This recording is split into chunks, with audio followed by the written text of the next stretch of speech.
What's up, guys? So for the most part, being an American living in Sweden, like Americans and Swedes, we have a lot in common, but after having lived here for over a year now, I've noticed that there are some things that people in Sweden do that are just a little bit weird for me. So in this video, I'm going to talk about the top 5 weird things that Swedish people do.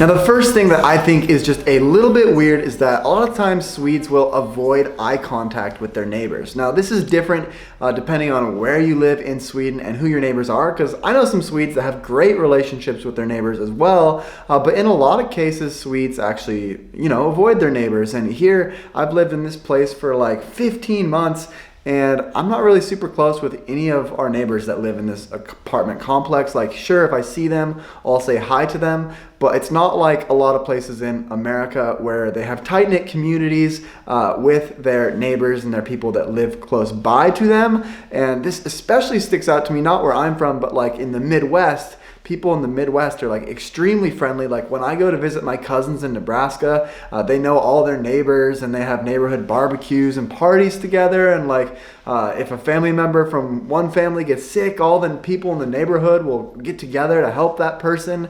And so that's a really, really cool vibe that people are so open and friendly in some of those communities. I would say in Sweden, this pretty much is not the case. Typically, the neighbors, they don't go out of their way to talk to each other a whole lot. And, they actually kind of avoid each other.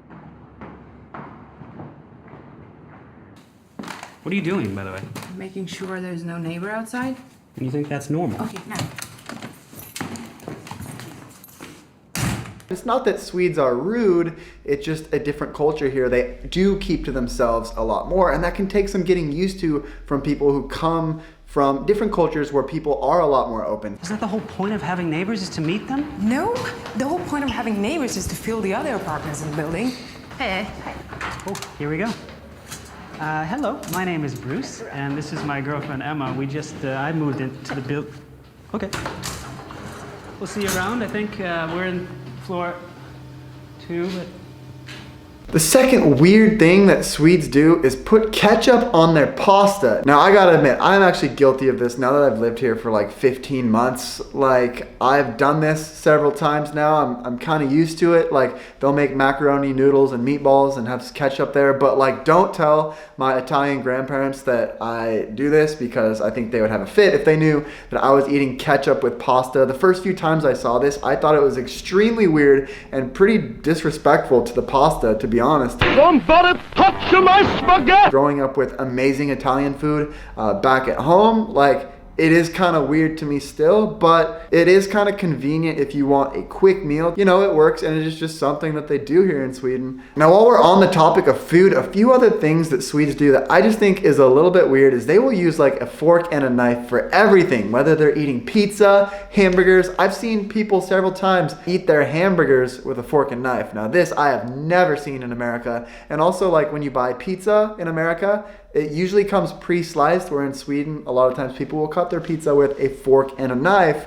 Or if you make pizza at home, sometimes they'll even use like regular scissors to cut their pizza. I've never even seen that before in America. Pretty much we only use like pizza slicers, and everything's get pre-sliced. If you were at a restaurant or something and you order a pizza, it pretty much always comes sliced, so it's easy to just grab it and eat it slice by slice. And also, to that point, I noticed that people don't really eat food when they're on the go as much as they do in America either. I think a lot of that has to go back to like the fika culture that they have in Sweden, where people like to take a break, relax, and sit down and enjoy a coffee or a snack or whatever it is they're going to be eating. And a lot of times in America, people are so on the go and in a rush to go to the next place and do the next thing, and just so busy all the time that it's not uncommon to see people eating while they're walking down the street. And I also do this in Sweden. I'll just buy a protein bar on the go and eat it. You see people in the movies that will be in New York and they go eat a hot dog from the local hot dog stand, and they're just eating it on their way to the next meeting or something.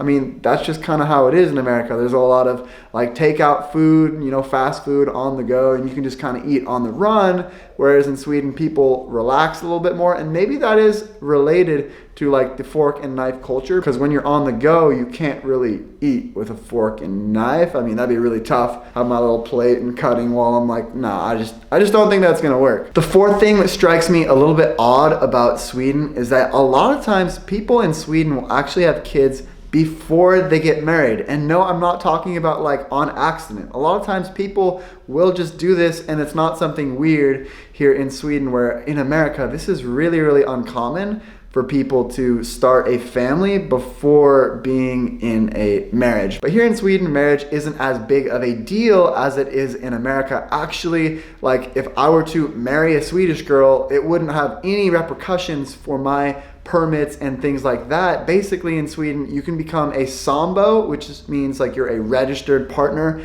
living with the other person. And basically in the eyes of the government and the migration office, being a sambo is just the same as being married. So you don't even have to be married to get all the same benefits basically as being a sambo. So I think in general, people in Sweden get married a lot later than they do in America. Like I've got friends in America who are already getting married, and in Sweden, people wait a lot longer. They'll wait till their late 20s, early 30s a lot of times to actually get married, which is a big difference in the culture. And I think that's totally fine. Like I myself personally am not looking to get married for quite a long time. I have a lot of goals and things that I want to accomplish before starting a family. But in America, things kind of happen in a certain order a lot of times. Like you meet a girl, you settle down, you get a good job, you get married, and then you look into having kids and starting a family. Where here in Sweden, because marriage isn't as big of a deal, sometimes you'll just be with a person for a long time and decide that, hey, you want to have kids,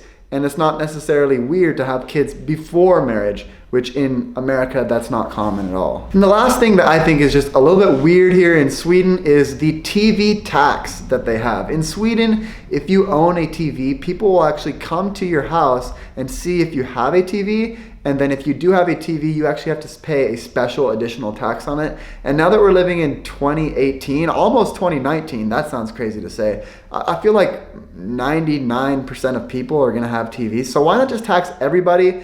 I think it's kind of weird that people have to like come to your door and check if you have a TV or not. And even if you don't have a TV, I mean, in my personal situation, I don't watch a lot of TV, but I've got an iPad, I've got an iPhone, I've got a laptop, and I'm connected in this digital world just like everybody else. I think it's kind of odd to have people calling you up and coming to your house to see if you have a TV, because at the end of the day, does it really matter if you have a TV or not, as long as you're connected some way? I mean, pretty much everybody's connected in some way.